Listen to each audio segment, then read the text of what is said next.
Hello, witchy people. Today, me and Barclay are talking books. Say, how are Barclay?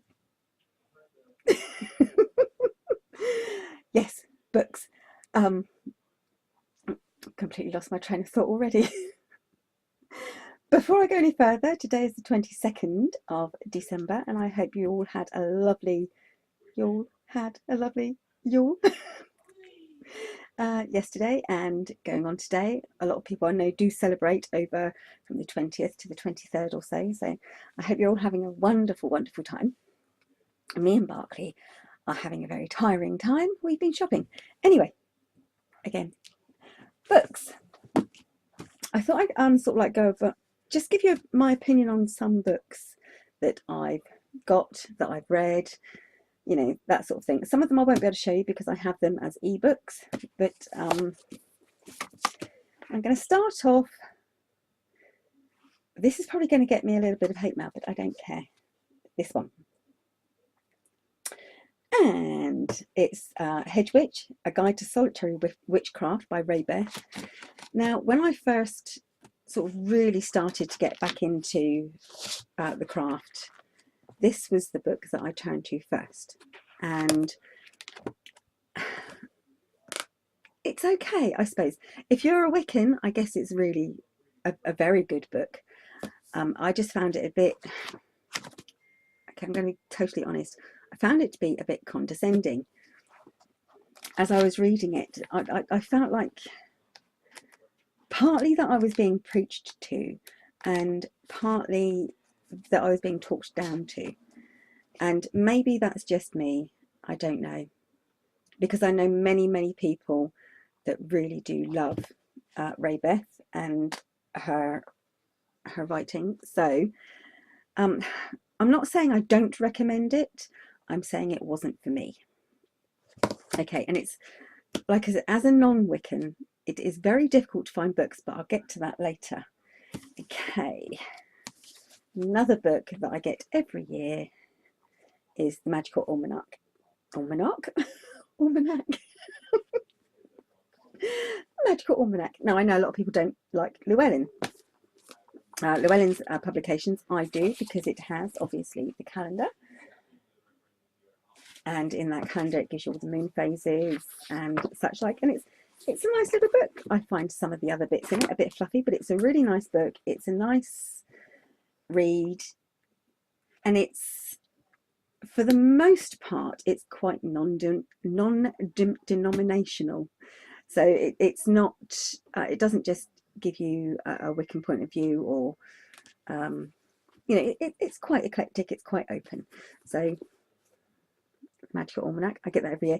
The other one I like to get is the Witch's Calendar, and obviously the Spell a Day books. Don't know if you can see them up there, all my Spell a Day books, and that's from 2003 up to the present day. So Barclay's being very well behaved. Oh, even if he's a bit heavy on my lap. Come on then. Yes, he's got his t-shirt on today. You're nicely dressed, aren't you, Barclay? Would you like to show them your t-shirt? You'd like to show them your t-shirt? Ready? Let's turn you around. It says... it says guilty. Doesn't it? Oh. Okay. There we go. Let's turn you back round. Yeah, there. It's just one big baby. Okay. Back again. Had a little glitch with the camera, but carrying on. The next book I'd like to show you is this one. Now this is Dawn Ray Downton's, and it says on the back here, 50 foolproof spells, incantations and hexes for every aspect of your life. Now I know I shouldn't say this about a book that has anything to do with curses and maledictions, but I do think this one's really for a bit of fun. It's not to be taken too seriously, I don't think. And I think it's more aimed at teenagers, maybe people that aren't too seriously into paganism or witchcraft as such. Obviously not aimed at Wiccans, because from what I can gather, like I said, I'm not a Wiccan, so I don't know. So if I'm wrong, please do correct me, anybody. But Wiccans are very much into the rule of three, so whatever you send out, there comes back 3 times. So they don't actually do curses. Don't do curses and hexes if you're a Wiccan, as far as I know. But if I'm wrong, you know, well, they don't do curses and hexes to harm. So binding's okay, hexes and curses and harm isn't. So there we go. So yeah, bit of a fun book. Not something I would recommend to the serious practitioner, to be honest. Okay, next. I'm not going to be able to lift this book up. This is ever so heavy. Right, now this was loaned to me by my amazingly dear friend. Hello, Miss Lizzie. And it is, there we go, the Encyclopedia, the Element Encyclopedia of 5,000 Spells. Okay, and I've read a lot about this author. She's recommended by a lot of pagans who aren't Wiccans, because she does encompass a lot of paths. I assume it's a she. I really should have checked, shouldn't I? So yes, she. So no, it's an all-encompassing book. It's not aimed directly at necessarily Wiccans. Now, going back to what I've said before about what books, as a pagan and a witch, but not a Wiccan, what books do I really recommend? What books would I say are the best to read and just sort of like do your research into? Now, I haven't got any to show you here at the moment because most of mine are on ebooks. But I would recommend anything on folklore and superstition for the area in which you live. So if you live in the British Isles, then look up, stop licking my hands, look up a lot of web pages as well and books on folklore and superstition in the area in which you live. And it's even down to, if it's the country you live in, specifically look at the immediate area in which you live.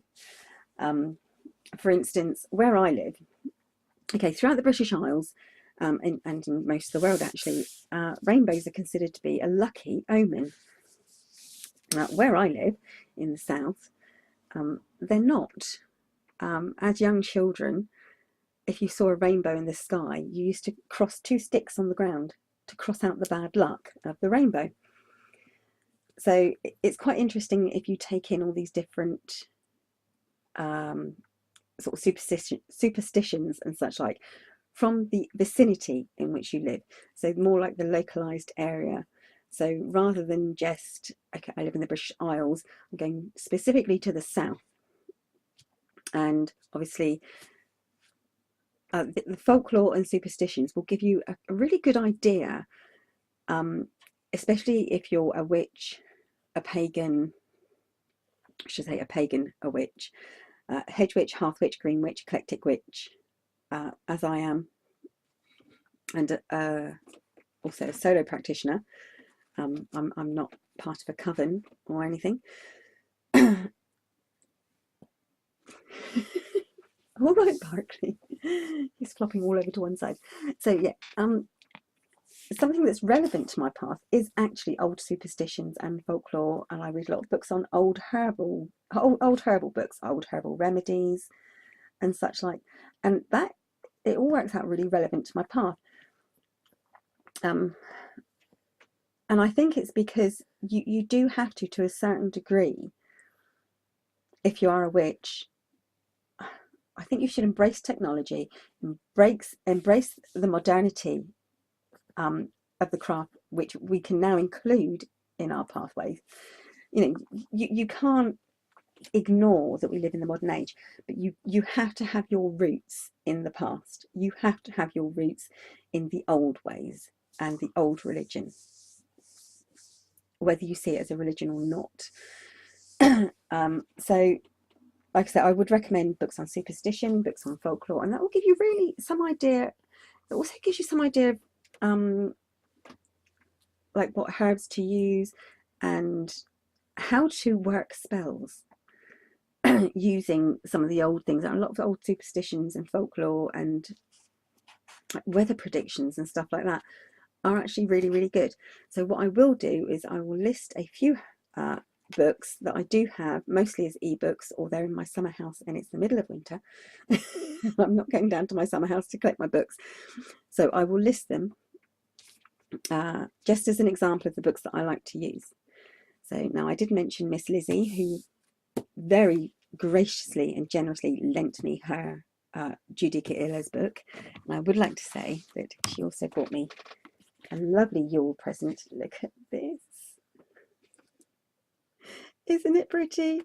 And you're probably wondering, what is that? Well, if I show you this, there you go. It's a money box. And when you want to take out your little cash, it opens up at the bottom here. No, Barker, you can't have it. It's a pussycat. So yes, thank you very, very much, Lizzie. I love it. So that's going here. It's staying in my witchy room. So there we go. Thank you very much to a very, very dear friend who's more family than anything else. Her family is my family. My family is her family. And just a little bit on books, what I like, what I don't like.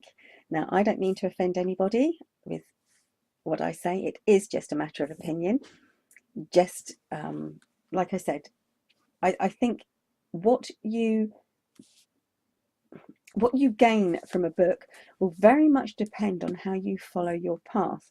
So whether you're Wiccan or non-Wiccan, whether you're a hedge witch or a hearth witch or a green witch, like I said, it will very much depend on what is relevant to you. Will depend on how you view these books. And like I said, for the most part, I do love my Llewellyn's Almanac. I said it again, Almanac, and the Witch's Calendar, and my spell books, which are that way. So that's my shopping delivery just come. That is the last for Christmas shopping just being delivered. So I'm going to go. Thank you for watching. Have fun and bye bye for now, witchy people.